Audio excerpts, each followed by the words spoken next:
Hello बच्चों, सुप्रभातम। पिछले video में मैंने आपको पढ़ाया था कक्षा 9 की नई संस्कृत की एनसीईआरटी पुस्तक शारदा का पहला पाठ सत्यम शिवम सुंदरम संस्कृतम। मैं सरिता सरिता संस्कृतम चैनल में आपका स्वागत करती हूँ। नमो नमः बच्चों। अब ये द्वितीय पाठ, दूसरा पाठ। सुखस्य मूलम धर्मः, धर्मस्य मूलम अर्थः। सुख का मूल धर्म है और धर्म का मूल अर्थ है। हमारे जो शास्त्रों में धर्म अर्थ काम मोक्ष ये 4 पुरुषार्थ बताए गए हैं, उसमें जो है वो धर्म और अर्थ के विषय में इस पाठ में बताया गया है। तो इसमें सबसे महत्वपूर्ण अर्थ को बताया गया। अर्थ यानी कि धन। हमें धन को कैसे कमाना चाहिए और कैसे उसका प्रयोग करना चाहिए, उसको व्यय करना चाहिए, इन सब बातों का ही इस पाठ में वर्णन किया गया है। भारतीय धर्मशास्त्रेषु अनेकाः सूक्तयः विद्यन्ते। भारतीय धर्मशास्त्रों में अनेक सूक्तियाँ विद्यमान हैं। सूक्ति का मतलब होता है सु प्लस उक्ति। सु का मतलब सुंदर और उक्ति माने वचन, सुंदर वचन। मतलब जो अनेक सूक्तियाँ होती हैं, जैसे कि विश्व बंधुत्व की भावना, उदार चरिता नाम तु वसुधैव कुटुंबकम, तो ये सूक्ति है। उसी प्रकार से अनेक सूक्तियाँ हैं। या मानव जीवनस्य यथार्थ तत्वं प्रतिपादयन्ति, जो मानव जीवन के वास्तविक तत्व को प्रतिपादित करते हैं। तेषु एकं प्रसिद्धं सूत्र रूपं वाक्यं कौटिल्यस्य अर्थशास्त्रे अस्ति। तेषु माने उनमें से, यह संधि विच्छेद है तेषु प्लस एकम, तो ये यण संधि है, ऊ और आ मिल के वा बन गया है, तो तेष्वेकम हो गया। तो उनमें से एक प्रसिद्ध सूत्र रूप वाक्य कौटिल्य के अर्थशास्त्र में अस्ति माने है। सुखस्य मूलम धर्मः, धर्मस्य मूलम अर्थः। सुख का मूल धर्म है, मतलब मूल यानी कि आधार, सुख का आधार धर्म है। धर्मस्य मूलम अर्थः, और धर्म का आधार अर्थ है, मतलब कि मूल या अर्थ यानी कि धन है। अस्य आशय अस्ति यत् वास्तविक सुखस्य आधारः धर्मः, धर्मपालनस्य च आधारः अर्थः। देखो आ गया वही आधार। इसका आशय यह है, मतलब इसका तात्पर्य या इसका मतलब या इसका अर्थ यह है, यत् मानी कि वास्तविक सुख का आधार धर्म है और धर्म पालन का आधार अर्थ है। अर्थ यानी धन।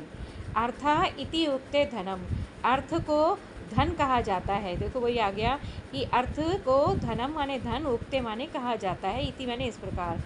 यत सर्वविधस्य आजीविका व्यवहारस्य प्रमुखम साधनम। यत माने जो सभी प्रकार की आजीविका प्राप्त करने का प्रमुख साधन है। मतलब किसी भी अपने घर को चलाने के लिए जो है वो धन सबसे महत्वपूर्ण होता है। जीवने धर्मः अर्थः सुखम इति एतेषां त्रयाणां परस्परम संबंधः अविच्छिन्नः अस्ति। जीवन में धर्म, अर्थ और सुख, ये एतेषां माने ये, इन तीनों, त्रयाणाम माने तीनों का, इन तीनों का परस्पर माने आपस में, अविच्छिन्न माने अटूट संबंध अस्ति, अटूट संबंध है, कभी न टूटने वाला बहुत गहरा संबंध है। यह जनः न्यायपूर्वकम अर्थोपार्जनम करोति सः धर्म पालनम कर्तुं समर्थः भवति। यह माने जो, जनः माने व्यक्ति, जो व्यक्ति न्यायपूर्वक धन उपार्जन करता है, धन को कमाता है, सह वह धर्म पालन कर्तुं समर्थः, धर्म पालन करने में समर्थ भवति माने होता है। धर्म पालनेन च दीर्घकालिकम सुखम लभते। धर्म का पालन करने से, चा माने और, तो और धर्म का पालन करने से दीर्घ समय तक सुख को प्राप्त किया जाता है, सुख प्राप्त होता है या प्राप्त किया जाता है। सामान्य जीवने अन्नम वस्त्रम आवास शिक्षा स्वास्थ्य सेवा च इत्यादीनि मूलभूतानाम आवश्यकतानां पूर्तये धनम आवश्यकम। सामान्य जीवन में यानी कि साधारण जीवन में अन्न, वस्त्र, अन्न यानी अनाज, वस्त्र कपड़े, आवास घर, शिक्षा, स्वास्थ्य, चा माने और स्वास्थ्य सेवा आदि मूलभूत, जो हमारी जीवन की मूलभूत आवश्यकताएं, बेसिक जो जरूरी है, मूलभूत आवश्यकताओं की पूर्ति के लिए, पूर्तये माने पूर्ति के लिए चतुर्थी विभक्ति है यहाँ पर, धन की आवश्यकता होती है या धन आवश्यक होता है। पर्याप्त धनस्य अभावात् स्वकर्तव्य पालनम कठिनम भवति। पर्याप्त धन के मतलब कि जिससे हमारी ये सारी जो समस्याएं हैं वो हल हो जाएं, उसके लिए कहते हैं कि पर्याप्त धन के अभाव माने कमी से अपने कर्तव्य का पालन कठिन होता है। मतलब कि अगर हमारे पास धन पर्याप्त मात्रा में नहीं है कि हम आजीविका नहीं चलाते, तो फिर अपने कर्तव्य का पालन भी बड़ी कठिनाई से होता है।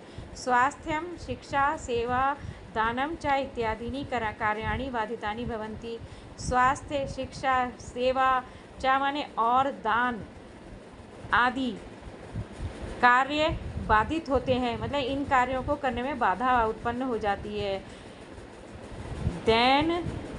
दैनंदिन जीवनम च असंतुलितम भवति, और दैनिक जीवन में असंतुलन हो जाता है। मतलब हम अपने जीवन में संतुलन नहीं बैठा पाते इन सारी चीज़ों में जब हमारे पास धन की कमी होती है। अतः धर्मशास्त्रे चतुर्वर्गेषु धर्म काम मोक्षेषु अर्थः, अतः धर्मशास्त्र में 4 वर्गों में धर्म, अर्थ, काम, मोक्ष में, मतलब ये जो 4 पुरुषार्थ हैं, ये 4 वर्ग हैं, उनमें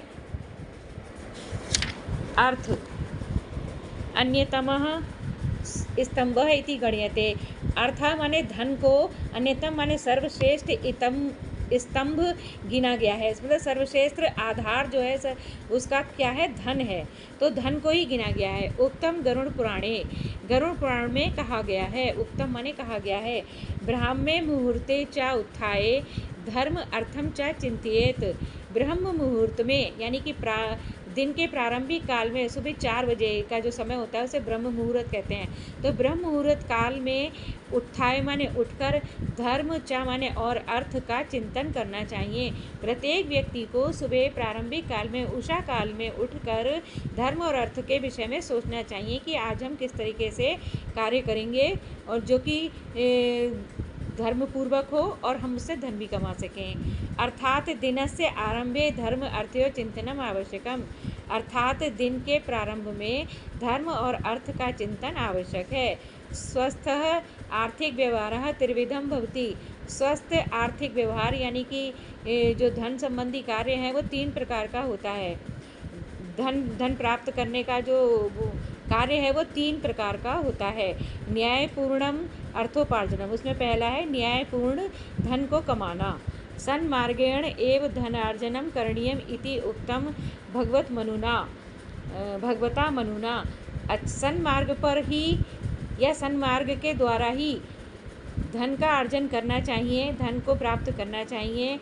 इस प्रकार भगवान मनु के द्वारा कहा गया है। मनु स्मृति में मनु ने कहा है, सर्वेषाम एव शौचानाम अर्थ शौचम परम स्मृतम।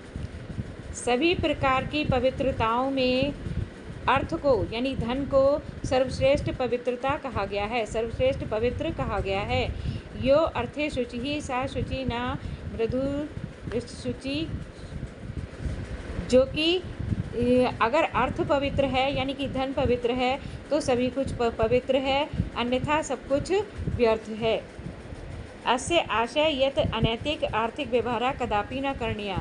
इसका मतलब यह है कि अनैतिक मतलब नीति से हटकर अर्थ को प्राप्त करना, धन को प्राप्त करना कभी भी नहीं करना चाहिए। धन प्राप्त कभी भी नहीं करना चाहिए।